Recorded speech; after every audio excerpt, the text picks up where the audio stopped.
Welcome to HTV. తింటే గారెలే తినాలి, వింటే రామాయణమే వినాలి. శ్రీరామ స్పర్శ తాకి రాయి అహల్యగా మారింది. మీకు తెలియాల్సిన ఇంకొక విషయం ఏంటంటే, శ్రీరామ పాదం సోకి ఇక్కడ ఒక పుణ్యక్షేత్రమే ఏర్పడింది. సుమారు నెల్లూరికి 32 కిలోమీటర్ల దూరంలో రామతీర్థం అనే గ్రామంలో శ్రీ కామాక్షి సమేత రామలింగేశ్వర స్వామి కొలువై ఉన్నారు. శ్రీరాముడికి ఈ ఆలయానికి ఉన్న సంబంధం ఏంటో మనం తెలుసుకుందాం.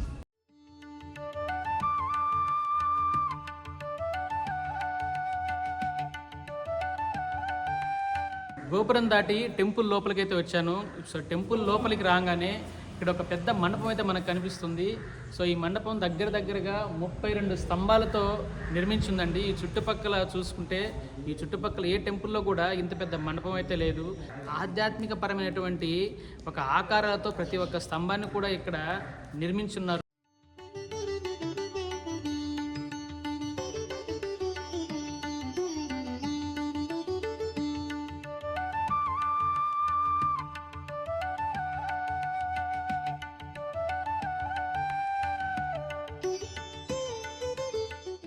గర్భగుడిలో దేవుణ్ణి దర్శించుకునే ముందు ప్రతి శివాలయంలో మనకి నందీశ్వరుడు గర్భగుడి ఎదురుగా కొలువై ఉంటాడు. సో ఇక్కడికి ప్రతి ఒక్క భక్తులు వచ్చి నందీశ్వరుడి పైన పసుపు కుంకుమ వేసి పూలు సమర్పించుకొని 2 కొమ్ముల మధ్యలో నుంచి స్వామివారిని చూసి చెవిలో వారు మనసులో ఉన్న కోరికలను అయితే వారు విన్నవించుకుంటారు. అదేవిధంగా ఈ శివాలయంలో ఉన్న ఇంకొక ప్రత్యేకత ఏమిటంటే, ఎక్కడ అంటే ఏ శివాలయంలో లేని ఒక చిన్న ప్రత్యేకత అయితే ఈ శివాలయంలో ఉంది. గర్భగుడిలోకి వెళ్లే ముందు కుడివైపు ఎడమ వైపున వరసిద్ధి వినాయకుడు మరియు సుబ్రహ్మణ్య స్వామి అయితే కొలువైనారు. ప్రతి భక్తు వారిద్దరి ముందు దీపం పెట్టి పూలు పళ్ళు సమర్పించి ప్రదక్షిణలు చేసి గుడి లోపలికి దర్శనానికి వెళ్తారు.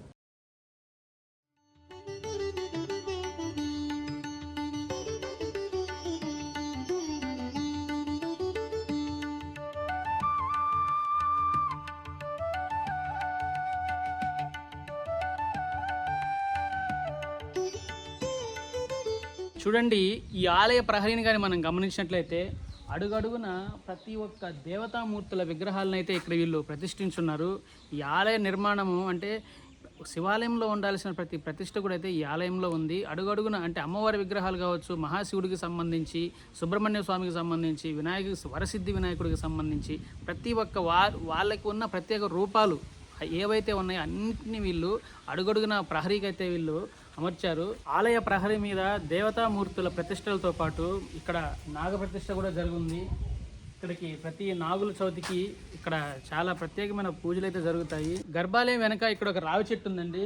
సో ఈ రావి చెట్టుని చూసిన తర్వాత నేను పూజారి గారిని అడిగాను, ఈ రావి చెట్టు మీరే వేసారా లేకుంటే దానికై అదే పడిమలిచిందా అని అడిగితే పూజారి గారు చెప్పారు, అది ఎవరో వేసిన వృక్షం కాదు, దానికై అదే మలిచింది. సో ఈ శివాలయంలో వాటికై అవే మలిచిన రావి చెట్లకి చాలా పవర్ ఉంటుందంట. ఇక్కడికి వచ్చిన ఆడవాళ్ళు ఖచ్చితంగా స్వామిని దర్శించుకునే ముందు ఒకసారి గుడి ప్రదక్షిణలు చేసిన తర్వాత ఈ రావి చెట్టును కూడా ప్రదక్షిణ చేసుకుని లోపలికి వెళ్తారు. గర్భగుడి గడప బయట సుబ్రహ్మణ్య స్వామిని, వరసిద్ధి వినాయకుడిని మనం దర్శించుకున్న తర్వాత గర్భగుడి లోపలికి అయితే వెళ్తాము. గర్భగుడి లోపలికి వెళ్ళగానే స్వామివారికి కుడివైపు ఎడమవైపున 2 ద్వారపాలకులు ఉంటారు. ద్వారపాలకులు కానీ మనం గమనించినట్లయితే అద్భుతమైన శిలాకల్పన అది. ఆ 2 విగ్రహాలను దర్శించుకొని అక్కడ గుడి చుట్టూ స్వామివారికి ప్రదక్షిణలు చేసి లోపలికి వెళ్ళి స్వామివారిని అయితే భక్తులు దర్శించుకుంటారు.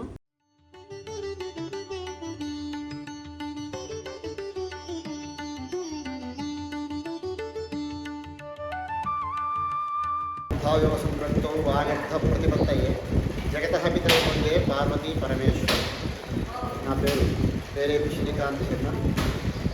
శ్రీమద్ కామాక్షి దేవి సమేత రామలింగేశ్వర స్వామి దేవస్థానం రామతీర్థంలో నేను అర్చకత్వ బాధ్యతను నిర్వహిస్తూ ఉన్నాను. ఇది అతి పురాతనమైనటువంటి దైవక్షేత్రం. ఈ క్షేత్రం ఆంధ్రప్రదేశ్ రాష్ట్రంలో పొట్టి శ్రీరాములు నెల్లూరు జిల్లా విడవూరు మండలం రామతీర్థం గ్రామంలో నిర్మించేది. ఇది జిల్లా కేంద్రమైనటువంటి నెల్లూరు నగరం నుంచి 35 కిలోమీటర్ల దూరంలో సముద్ర తీర ప్రాంతంలో విశేషం. ఈ క్షేత్రం రామతీర్థం అనే పేరుతో విరాజిల్లుతోంది. పూర్వము శ్రీరామచంద్రమూర్తి త్రేతాయుగంలో సీతాన్వేషణకు లెక్కకు వెళుతూ ఆయన నిత్యానుష్ఠానాన్ని అనుసరించి ఈ ప్రాంతానికి వచ్చినప్పుడు సూర్యోదయం కాగా సాగర స్నానం చేసి ఈ ప్రాంతంలో శివలింగ ప్రతిష్ఠ చేసి స్వామిని ఆరాధించారని, శ్రీరాముడు ప్రతిష్ఠించినటువంటి లింగం కావడం చేత ఈ స్వామివారు రామలింగేశ్వర స్వామిగాను, ఈ క్షేత్రము శ్రీరామ యొక్క పాద స్పర్శ చేత పునీతమైనటువంటి క్షేత్రం కాబట్టి రామతీర్థంగాను విరాజిల్లుతోంది. తరువాతి కాలంలో 14వ శతాబ్దంలో ఈ ప్రాంతాన్ని పరిపాలించినటువంటి పరిపల్లవ అనేటువంటి వంశానికి చెందినటువంటి రాజులు స్వామివారికి గజపృష్ఠ ప్రాకారంతోనూ అర్ధలింగాకృత శిఖరంతోనూ ఆలయ నిర్మాణం చేసినట్లు చారిత్రక ఆధారాలు ఉన్నాయి. తరువాతి కాలంలో ప్రకృతి వైపరీత్యాల వల్ల ఆ నిర్మాణం అంతా శిథిలమైపోగా 17వ శతాబ్ది చివరిలో ఈ ప్రాంతానికి చెందినటువంటి ఊటుకూరు అనేటువంటి గ్రామానికి చెందినటువంటి కోటమిరెడ్డి శేషాద్రి రెడ్డి అనేటువంటి జమీందారు గారి జమీనుగా ఉండేటటువంటి ఈ ప్రాంతం అంతా వారు ఈ ఆలయం శిథిలమైనటువంటి ప్రాంతంలో అటవీ ప్రాంతంగా ఉండి స్వామివారికి ఆలయం యొక్క ముండిగోడల మీద ఆచ్ఛాదనగా ఒక వల్మీకం పుట్ట ఏర్పడి ఉండేదట. ఆ రెడ్డి గారి యొక్క ఆవుల మందం వేసేటువంటి ప్రాంతంగా ఈ ప్రాంతాన్ని వాడుకుంటూ ఉండేవారట. ఆ ఆవులలో పూర్వజన్మ సంస్కారం కలిగినటువంటి ఒక ఆవు ఈ ప్రాంతానికి వచ్చి ఆ స్వామివారి యొక్క పుట్టలో పాలు ఊడుస్తూ ఉండేదట. అదే స్వామివారికి నిత్యానికంగాను అర్చనాభిషేకాలుగా జరుగుతూ ఉండేదట. ఒకనాడు ఆ పశువులు మేపే కాపరి ఇదంతా గమనించి లోపలెవరో మాంత్రికుడు ఉన్నాడు, మంత్రించి పాలు లాగేసుకున్నాడన్న భావంతో ఆ పుట్ట మీద తన చేగుడ్డలతో కొట్టారట. అందువల్ల పరశుఘాతం చేత ఆ పుట్టంతా భిన్నమై స్వామివారి విగ్రహము పూర్వ ఆలయం బయలుపడ్డాయి. ఆ తర్వాత ఆ పరశుఘాతం చేత స్వామివారి విగ్రహం ఇప్పటికీ నిలువుగా భిన్నమై ఉంటుంది. తర్వాత ఆ స్వామివారు ఆ రెడ్డి గారిని స్వప్నంలో కనిపించి ఆయన్ని ప్రేరేపించగా వారు వచ్చి ఆ పుట్టంతా తొలగించి అదే పురాతన ఆలయం గజపుష్ట ప్రాకారంతోనూ అర్ధలింగాకృత శిఖరంతో ఉన్నటువంటి ఆలయ నిర్మాణాన్ని అనుసరించి ఆలయ నిర్మాణం చేశారు.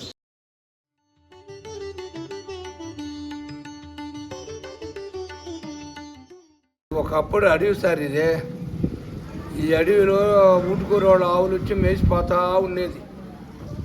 ఆ మేసిపోతూ ఉంటే ఆ ఆవుల కాడైనా అందరికన్నా ముందు ఈ ఆవు వచ్చేసేది, పుట్టలో చేరేది, ఆ స్వామికి పాలిస్తూ ఉండేది.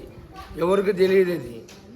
ఆ ఆవుల కాడ ఆయన వచ్చి చూసి గబక్కని గొడ్డలతో కొట్టేసాడు దేవుణ్ణి. చూసుకునే లోపల దేవుడు ఉన్నాడని ఆయన ఏం చెప్పించాడో దేవుడు ఈయనకి ఆ గుడి ఆయనకి కట్టించేశారు అక్కడ ఆయన మురికి నీళ్ళ కింద. త్రేతాయుగంలో శ్రీరాముడు సీతాదేవి అన్వేషణకై బయలుదేరుతుండగా మార్గం మధ్యలో వాళ్ళు రవికుల వంశస్థులు కాబట్టి ఉదయం సాయంత్రం శివ పూజ చేయాలి. కావున రామతీర్థం అనే క్షేత్రం నందుకు వచ్చేసరికి సాయంత్రం సమయం అవడంతో ఇక్కడ శివప్రతిష్ఠ చేసి శివార్చన చేసుకొని ఇక్కడి నుంచి బయలుదేరారు కాబట్టి ఈ క్షేత్రానికి రామతీర్థం అని పేరు వచ్చింది.